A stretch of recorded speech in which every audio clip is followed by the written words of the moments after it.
So I guess that's two movies this summer that Jeremy Renner could have been in, but he's just not.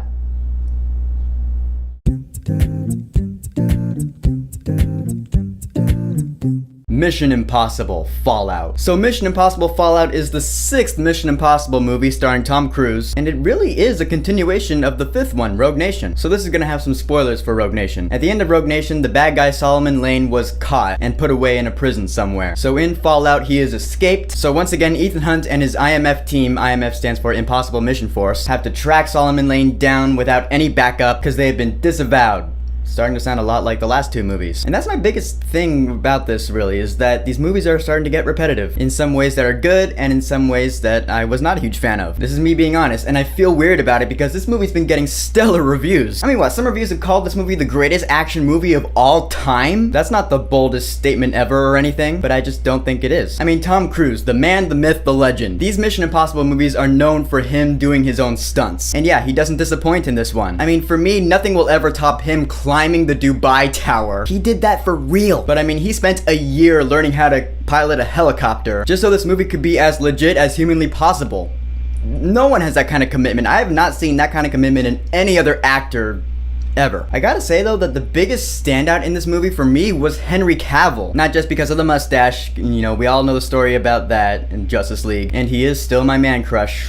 But first of all, when he throws down, the guy is like huge. He's like twice as ripped as Tom Cruise. That's actually saying a lot. It is an exaggeration, but still, like, they have fights in this movie that are so, like, you feel the hits. The sound effects are good. When Henry Cavill punches Tom Cruise in the face, for example, it's just like...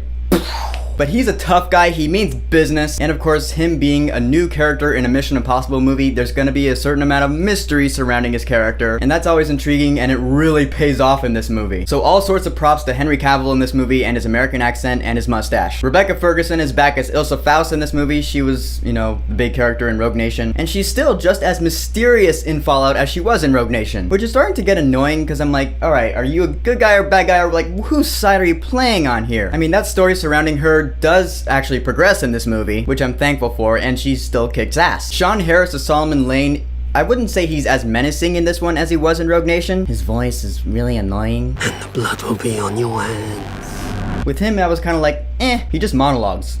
That's all he does. See, the biggest problem I had in this movie was the pacing. This movie's 2.5 hours long. I did not feel like it needed to be. Which is weird, because the movie seemed almost rushed in the beginning, which is a similar feeling I got with Rogue Nation, which makes sense because they're both the same director, Christopher McQuarrie, which is a first for the Mission Impossible franchise. This is the first Mission Impossible movie to have the same director as a previous one. And I could definitely tell, not only because it's a continuation straight up of the previous one, which is also a first for the franchise, but upon rewatching Rogue Nation before I saw this one, I felt in a couple of scenes they were rushing through it. Very fast paced. I'm not a fan of that. But then, like, towards the second or third act of Fallout, I felt like it was dragging, which made the pacing feel pretty uneven to me. I feel like it's okay to compare this movie to previous installments of the Mission Impossible franchise, like Ghost Protocol.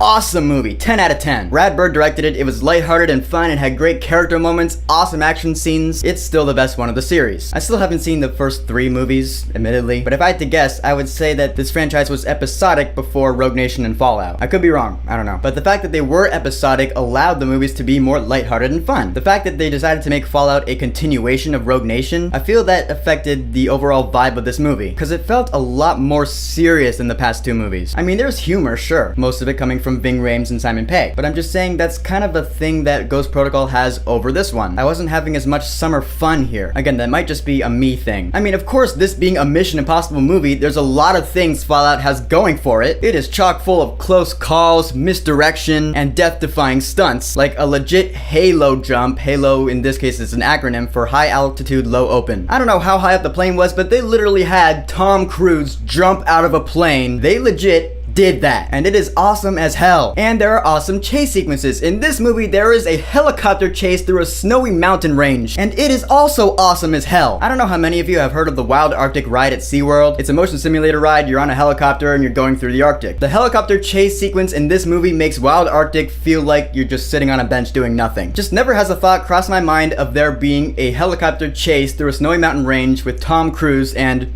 another character. I'm not gonna say who. And that's really what I feel like these movies are for. To see real people doing real death-defying stunts in real locations all around the world. So in that, just like the previous 2 Mission Impossible movies, Fallout excels. And this is gonna sound kind of weird, but I feel like it's worth mentioning. I didn't see this movie in IMAX, but I feel like I should have, because in some of the scenes in this movie, the big action scenes, I feel like I wasn't getting the full experience of it. I actually felt like I was missing out, so it felt unfulfilling. I saw it at the theater I'm working at because I didn't have to pay a cent for it, but I feel like it would be worth it to actually pay the extra money for IMAX because that's just the full Mission Impossible Fallout experience. What can I say? I'm all for immersion. The score in this movie was done by Lorne Balfe.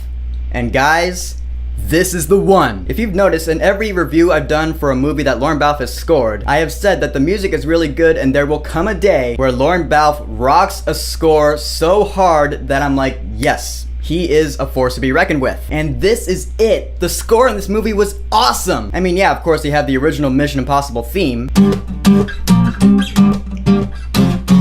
which he totally rocks in this score. And there are also some other familiar motifs that I remember from Rogue Nation. I'm always pleasantly surprised when other themes, aside from the main theme, are brought back from previous installments. But what I liked about this score is that Lorne Balfe took the Mission Impossible theme and made it his own. I'd go into detail, but you gotta hear it on the big screen. Trust me though, it's worth it. So in the end, Mission Impossible Fallout, I didn't feel like it needed to be as long as it was. The biggest problem I had with it was the pacing, because it was just uneven. But I still loved the characters, Henry Cavill especially, because he was awesome. And of course, the big stunts, the action scenes, they are what you go to see these movies for. See it in IMAX because that's the only way to see these movies. I didn't see it in 3D either. This is the first Mission Impossible movie to be in 3D. I wonder if it's any good. I didn't like this one as much as Rogue Nation or Ghost Protocol, but for Mission Impossible Fallout, I will say, go see this movie while it's in theaters. I feel like maybe I need to see this movie again to get a better impression on it, but I really just don't feel the urge to. So Mission Impossible Fallout, have you seen it? What did you think about it? And how does it compare to the previous Mission Impossible movies for you? Whatever you think, go ahead and leave a comment. And don't forget to subscribe.